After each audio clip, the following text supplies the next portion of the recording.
मालेगांव शहर में नशा तस्करों के खिलाफ छावनी पुलिस ने जबरदस्त कार्रवाई करते हुए 40 किलो गांजा जब्त किया। इस प्रकरण में मुंबई की एक महिला समेत 3 तस्करों को रंगे हाथों गिरफ्तार किया गया। यह कार्रवाई पुलिस निरीक्षक दीपक जाधव के नेतृत्व में हुई और पूरे शहर में खलबली मची।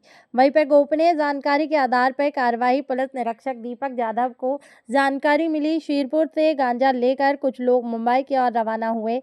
इस सूचना के आधार पर उन्होंने पुलिस टीम के साथ टहरे चौकी पर नाकाबंदी की और कुछ समय बाद एक संदिग्ध मारुति सुजुकी कार MH01AB6594 को रोका गया और कार में बैठे लोगों से पूछताछ करने पे वे टालम टोल करने लगे। लेकिन जैसे ही पुलिस ने सख्ती दिखाई, आरोपी पोपट की सर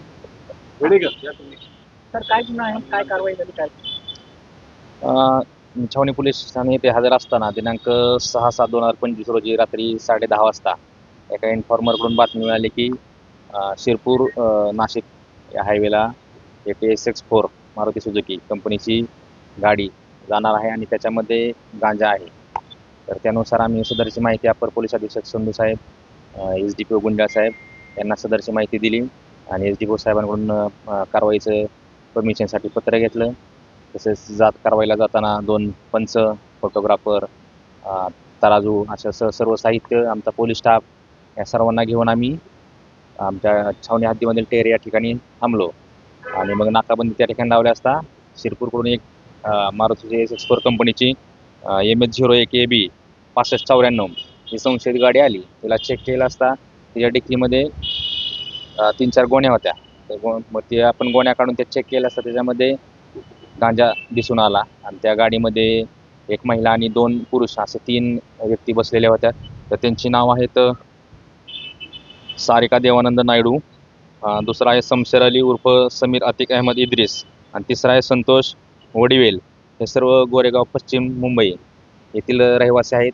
तर हे तिघं जे आहेत तर तो गांजा शिरपूरहून मुंबईला घेऊन जात होते। त्यांना आपण तिघांना अटक केलेली आहे। सध्या ते आपल्या पोलीस कस्टडीमध्ये आहेत। तपास चालू आहे, आणखी आरोपी वाढण्याची शक्यता आहे।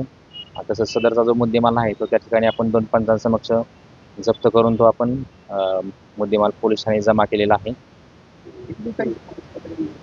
आपल्याला आता 10 तारखेपर्यंत PCR आहे आणि जवळजवळ त्याच्यामध्ये 39.654 एवढा वजनाचा 3,17,232 रुपये किमतीचा गांजा मिळून आलेला आहे आणि सोबत आपण ती SX4 गाडी सुद्धा जप्त केलेली आहे।